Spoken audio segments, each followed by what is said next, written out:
सभी दोस्तों को मेरा प्यार भरा नमस्कार। मैं Dilip Singh civil war room application पर आप सभी का बहुत बहुत स्वागत करता हूं। दोस्तों, आज हम राजस्थान के मंदिर, मस्जिद, हवेलियां, छतरियां और महल इस टॉपिक को पढ़ने वाले हैं। ठीक है, जिसमें प्रमुख महलों के प्रश्न भी आएंगे, मंदिरों के प्रश्न भी आएंगे, मस्जिदों के भी, हवेलियों के भी और छतरियों के प्रश्न भी आने वाले हैं। ठीक है दोस्तों, चलिए तो स्टार्ट करते हैं। नंबर फर्स्ट प्रश्न जो है वो है कि कैला देवी का विश्व प्रसिद्ध मंदिर राजस्थान के किस जिले में स्थित है। तो इस प्रश्न का सभी को आंसर पता है कि राजस्थान का जो ये मंदिर है, कैला देवी जी का मंदिर, ये करौली में स्थित है। ठीक है, कहाँ पे स्थित है? करौली में स्थित है। कृष्ण भगवान की छोटी बहन, बड़ी बहन, जिनका नाम क्या है? कैला देवी। क्लियर है? तो पहला जो प्रश्न है वो हमारा सॉल्व हुआ। दूसरे प्रश्न की तरफ चलते हैं।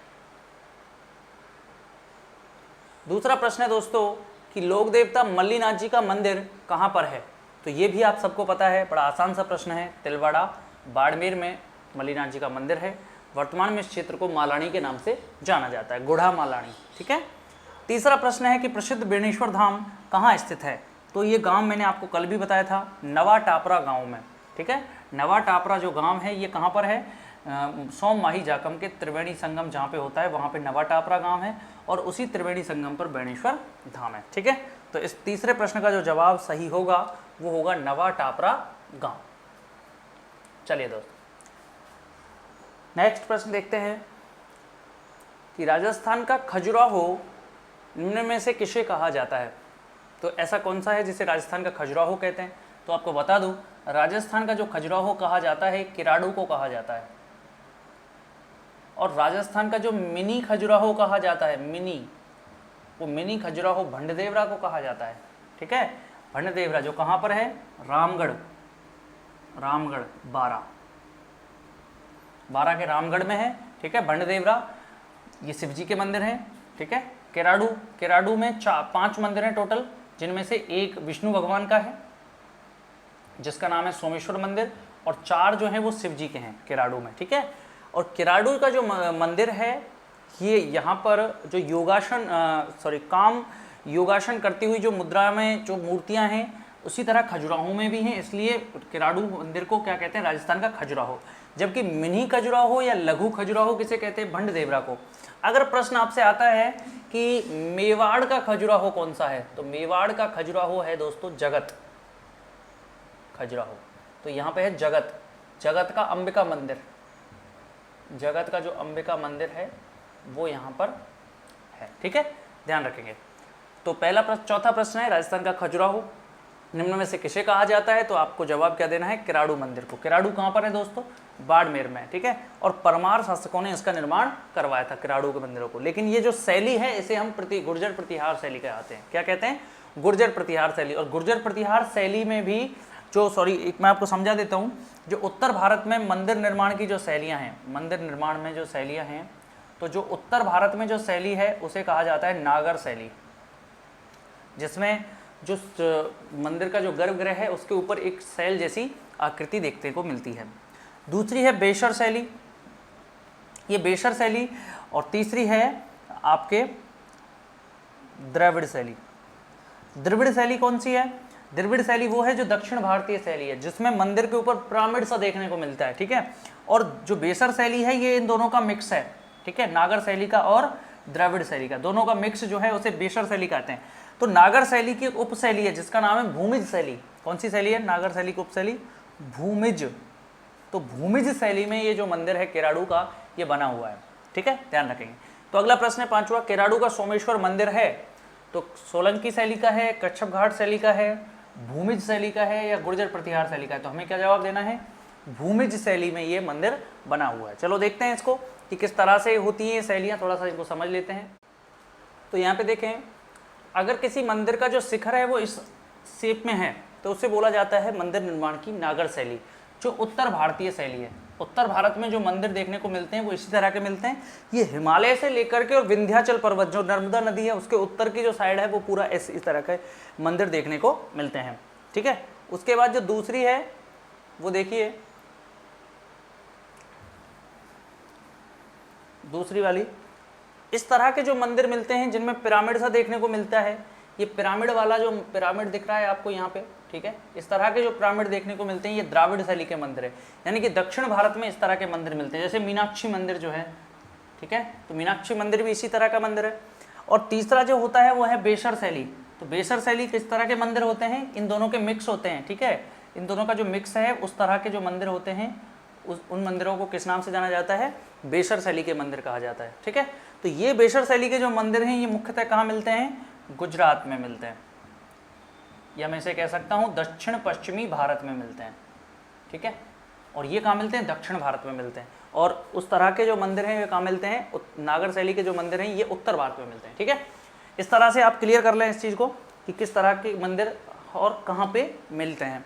तो इस जो नागर शैली के जो मंदिर है इन्हीं का एक प्रकार है भूमिज शैली। मैं आपको समझाता हूँ। अब आप देखें कि भूमिज शैली क्या है।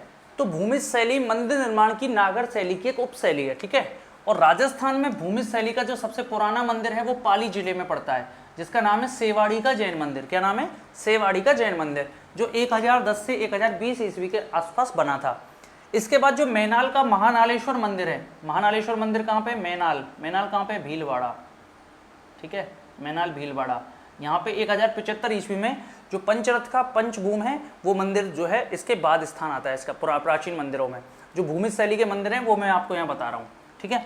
इसके बाद रामगढ़ का जो भंड देवरा है, रामगढ़ बारा का भंड देवरा, और बिजौलिया का उंडेश्वर, बिजौलिया यानी कि भीलवाड़ा, बिजौलिया भीलवाड़ा का कौन सा मंदिर, उंडेश्वर जो मंदिर है ये लगभग 1125 के जो दोनों गोल और सप्तरथ हैं, ठीक है। इनकी आकृति कैसी है, गोल है और सप्तरथ है, ध्यान रखना। इसी तरह रणकपुर, इसी तरह झालरापाटन का सूर्य मंदिर भी भूमिज शैली का है, जो सप्तरथ और सप्तभूम आकृति का है। इसके अलावा रणकपुर का जो सूर्य मंदिर है और चित्तौड़ का जो अद्भुतनाथ मंदिर है वो भी इसी में आते हैं। और डूंगरपुर जिले में जो सोमनाथ का मंदिर है जो कच्छपघात शैली का है वो भी भूमिज शैली का ही मंदिर है, ठीक है दोस्तों। तो जो भूमिज शैली के जो प्रमुख मंदिर हैं उनको आप यहाँ पे लिख लीजिए कि कौन कौन से मंदिर जो है वो भूमिज शैली के हैं। सबसे पहला जो मंदिर है वो सेवाड़ी का मंदिर है, जो कहाँ पर है, आपके पाली में पड़ता है, ठीक है। सेवाड़ी का मंदिर कहाँ पे है, पाली में है, जैन मंदिर। उसके बाद महानालेश्वर मंदिर आता है, जो कहाँ पे है, महानालेश्वर मंदिर भीलवाड़ा में, ठीक है, मैनाल भीलवाड़ा में है। तीसरा रामगढ़ का भंड देवरा है, ठीक है। उसके बाद चौथा बिजौलिया का उंडेश्वर यानी कि भीलवाड़ा का उंडेश्वर मंदिर। उसके बाद आता है वो है झालरापाटन का सूर्य मंदिर। उसके बाद रणकपुर का सूर्य मंदिर और चित्तौड़ का अद्भुतनाथ मंदिर। और इसके बाद 14वीं शताब्दी में डूंगरपुर जिले का सोमनाथ मंदिर जो है ये भी भूमिज शैली का प्रमुख मंदिर है, ठीक है दोस्तों। यहाँ तक आपको इस चीज़ को समझ लेना आवश्यक है। तो अब यदि इस तरह का प्रश्न आपसे करे कि किराड़ू का सोमेश्वर मंदिर है, तो किराड़ू का सोमेश्वर मंदिर कौन सी शैली का है, भूमिज शैली का है, ठीक है, ध्यान रखेंगे। चलिए आगे चलते हैं। निम्नलिखित में से राजस्थान के किस स्थान पर सोमेश्वर मंदिर है। तो अभी बताया मैंने आपको किराड़ू बाड़मेर में ये सोमेश्वर मंदिर, इसको परमार शासक सोमेश्वर ने बनवाया था। परमार वंश का राजा था सोमेश्वर, उसने इसको बनवाया था किराड़ू को, ठीक है। किराड़ू बाड़मेर में है, ठीक है, जिसे राजस्थान का खजुराहो कहते हैं। 10वीं शताब्दी का प्रसिद्ध मंदिर अंबिका मंदिर है। तो 7वां प्रश्न क्या है कि 10वीं शताब्दी का प्रसिद्ध अंबिका मंदिर है। तो मैंने आपको बताया था अंबिका जगत, और ये जगत कहाँ पर है दोस्तों, उदयपुर में है, ठीक है, उदयपुर के पास पड़ता है जगत जो कस्बा है। इसे मेवाड़ का खजुराहो भी कहते हैं। क्या कहते हैं इसे, मेवाड़ का खजुराहो। अच्छा एक प्रश्न और आ सकता है, मेवाड़ का हरिद्वार, अगर इस तरह से पूछे मेवाड़ का हरिद्वार कौन सा है, तो मेवाड़ का जो हरिद्वार है वो है मातृकुंडिया, मातृकुंडिया जो राशमी तहसील में है। वर्तमान में कौन सी तहसील में, राशमी में, ठीक है, ध्यान रखेंगे। तो 7वां जो प्रश्न है वो है कि जगत का अंबिका मंदिर है, तो ये कहाँ पर है, मेवाड़ जो है जगत में है, ठीक है। अंबिका मंदिर कहाँ पे, जगत में है, ध्यान रखेंगे। चलिए आगे चलते हैं, 8वां प्रश्न देखते हैं। 8वां प्रश्न है कि किस मंदिर के बारे में कहा जाता है कि उसके निर्माण में पानी के स्थान पर घी का इस्तेमाल किया गया। तो दोस्तों बिल्कुल कहा जाता है, ठीक है। और वो मंदिर दोस्तों जो है वो बीकानेर में भांडा शाह का जैन मंदिर है। जो भांडा शाह का जैन मंदिर है इसके बारे में बताया जाता है कि इसमें जो पानी था उसके स्थान पर घी का इस्तेमाल हुआ था, ठीक है। कौन सा मंदिर है ऐसा मंदिर जिसमें पानी के स्थान पर घी का उपयोग हुआ हो, भांडा शाह का जैन मंदिर, जो कहाँ पर है दोस्तों, ये बीकानेर में है। क्लियर। तो 8 प्रश्न हमने कर रही है, नेक्स्ट प्रश्न पे चलते हैं। नवा प्रश्न देखें, राजस्थान में मेवा नगर प्रसिद्ध है। तो दोस्तों मेवा नगर किसको बोलते हैं? नाकोड़ा को। और नाकोड़ा कहाँ पे पड़ता है? बाड़मेर में। नाकोड़ा जो बाड़मेर है उसे मेवा नगर के नाम से जाना जाता है। और वहां पे जो मंदिर हैं, मैं आपको बताऊं, नाकोड़ा में जैन मंदिर हैं। और जैन मंदिरों में भी किनके जैन मंदिर हैं? तो पार्श्वनाथ जी 23वें तीर्थंकर थे जैनों के, 23वें। और 24वें कौन से थे? 24वें थे महावीर स्वामी, 22वें थे नेमिनाथ, और पहले थे ऋषभदेव। सबसे पहले कौन से थे? ऋषभदेव, ये जिनको कहते हैं आदिनाथ। ठीक है, तो ऋषभदेव जी का जो मंदिर है वो कहाँ पे? धूले उदयपुर में। ठीक है, और आदिनाथ जी का जो मंदिर है ये कहाँ पर है? सॉरी, ऋषभदेव या आदिनाथ जी का, एक तो ऋषभदेव का धूले उदयपुर में हुआ। इसके अलावा जो ऋषभदेव जी का मंदिर है वो देखने को मिलता है आपको कहाँ पे? देलवाड़ा में मिलता है। ठीक है, ऐसे ही दूसरा जो है नेमिनाथ जी 22वें तीर्थंकर थे। उसके बाद पार्श्वनाथ जो हैं ये 23वें तीर्थंकर थे, और महावीर स्वामी ये अंतिम और 24वें तीर्थंकर थे जैन धर्म में। क्लियर है? इस तरह से याद रखेंगे।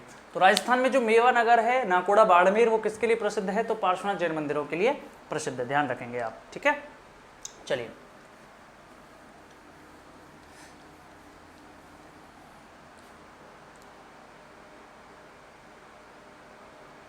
अगला जो प्रश्न है वो है 10वां जो प्रश्न है वो है कि मेवाड़ में स्थित एकलिंग मंदिर किस संप्रदाय से संबंधित है? तो देखो, सबसे पहले देखो, एकलिंग जी जो हैं वो मेवाड़ के शासकों के आराध्य देव थे। ठीक है, जिनके कुल देवता रहे हैं, मेवाड़ के शासकों के कुल देवता, पहले तो शासकों के कुल देवता रहे हैं। अच्छा, और क्या है? एकलिंग जी का मंदिर है कैलाशपुरी, ये नागदा के पास है, नागदा, और ये कहाँ पर है? उदयपुर में। और इस मंदिर का निर्माण किसने करवाया था? तो निर्माण करवाया था बाप्पा रावल ने। किसने करवाया था? बाप्पा रावल। और बाप्पा रावल जो थे उनके गुरु का नाम था हारीत राशि, इनके गुरु का नाम था। हारीत राशि जो थे वो पाशुपत संप्रदाय जो होता है, जो शिव जी के जो संप्रदाय हैं, देखो मैं आपको बता देता हूँ, शिव जी के 4 संप्रदाय होते हैं जो शैव होते हैं, जो शिव जी की पूजा करते हैं। पाशुपत, लिंगायत, कापालिक और कालामुख।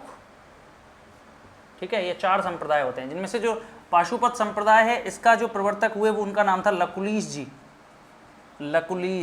ठीक है, तो लकुलीश जी हुए।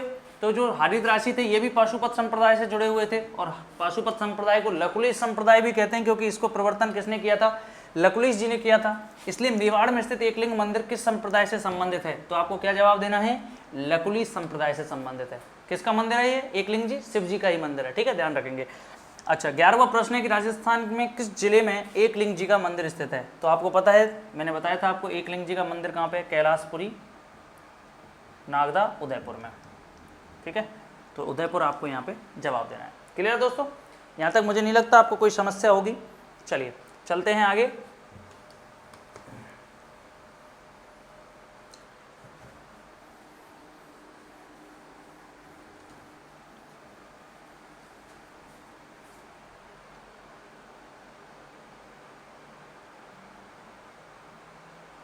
अब 12वां प्रश्न है कि मंदिर स्थापत्य की भूमिज शैली किस स्थापत्य शैली की उपशैली है?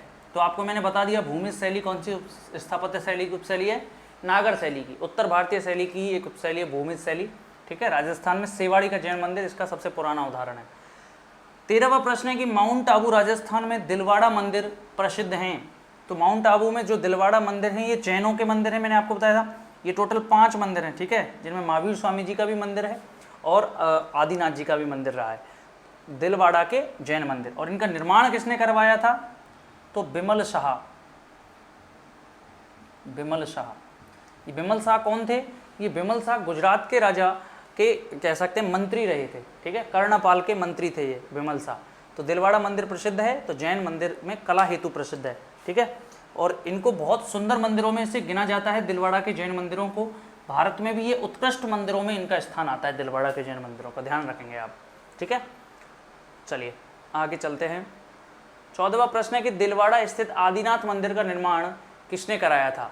तो आपको बता दूं, दिलवाड़ा के जो और मंदिर थे, जिनमें नेमिनाथ जी का मंदिर पार्श्वनाथ जी का मंदिर और महावीर स्वामी जी का जो मंदिर है, वो सभी मंदिर जो बनवाए थे वो लूणव सही मंदिर उनको बोलते हैं, लूणव सही, ठीक है, क्योंकि लूण शाह ने बनवाए थे वो, ये बिमल शाह ने बनवाए थे।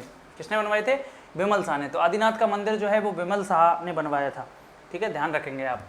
आदिनाथ का मंदिर किसके द्वारा बनवाया गया? बिमल शाह, जो किसका मंत्री था? बाघेला राजा कर्ण का मंत्री था। 15वां प्रश्न देख लेते हैं। 15वां प्रश्न है कि अपनी गोपुरम आकृति के लिए प्रसिद्ध रंगनाथ मंदिर जिसका निर्माण सेठ पूरणमल ने 1844 में करवाया, कहाँ पर स्थित है? तो ये प्रश्न कई परीक्षाओं में पूछा है, आरएस में भी एक बार पूछा गया था। रंगनाथ मंदिर जो कहाँ पे है? ये पुष्कर में है। और इसका निर्माता कौन रहा था? सेठ पूरणमल रहे थे, जिन्होंने 1844 में इसको निर्माण करवाया था। कब करवाया था? 1844 में इसका निर्माण कराया था। ठीक है दोस्तों, तो आपको इस तरह प्रश्न करेगा। तो रंगनाथ मंदिर कहाँ पे है? तो पुष्कर में है। इसके अलावा पुष्कर में और कौन कौन से मंदिर हैं? सावित्री जी का मंदिर है, ब्रह्मा जी का मंदिर है, ठीक है, ये भी यहाँ के प्रमुख मंदिरों में से एक है पुष्कर में। 16वां प्रश्न है कि राजस्थान के निम्नलिखित मंदिरों में से गुर्जर प्रतिहार में निर्मित मंदिरों को चुनिए, कि ऐसे कौन से मंदिर हैं जो गुर्जर प्रतिहार काल में बने थे। तो इनमें से चारों में से हमें चुनने हैं। तो पहला है आहड़ का आदि वराह मंदिर, तो ये गुर्जर प्रतिहार काल का मंदिर है, बिल्कुल सही है। दूसरा है आभानेरी का हर्षत माता मंदिर, तो ये तो बड़ा प्रसिद्ध है, ठीक है, हर्षत माता मंदिर। आभानेरी का हर्ष माता नहीं है, ये हर्षत है, हर्षत। और हर्ष जी के मंदिर जो हैं ये खंडेला सीकर में है, ध्यान रखेंगे, खंडेला सीकर में, हर्ष की पहाड़ियां भी हैं यहाँ पे, ठीक है। राजौरगढ़ का नीलकंठ मंदिर, तो राजौरगढ़ अलवर के पास है, और यहाँ पर गुर्जर प्रतिहार जो शासक थे उनका कह सकते हैं मंथन देव यहाँ का प्रसिद्ध शासक रहा था, उसने यहाँ पे नीलकंठ मंदिर का निर्माण कराया था। तो ये भी जो है नीलकंठ मंदिर, ये भी गुर्जर प्रतिहार शैली का है और गुर्जर प्रतिहार काल का है। और ओशिया का हर मंदिर जो है ये भी गुर्जर प्रतिहार काल का ही है। तो इनमें से जो चारों सही हैं, तो हम ऑप्शन देख लेते हैं नीचे। ऑप्शन कूट हैं 1 2 3 4, तो हमें यही हल कर देना है 1 2 3 4, यानी कि ये सभी की सब सही हैं, चारों सही हैं, इसलिए हमें 1 2 3 4 वाले कोड को ही सेलेक्ट करना है।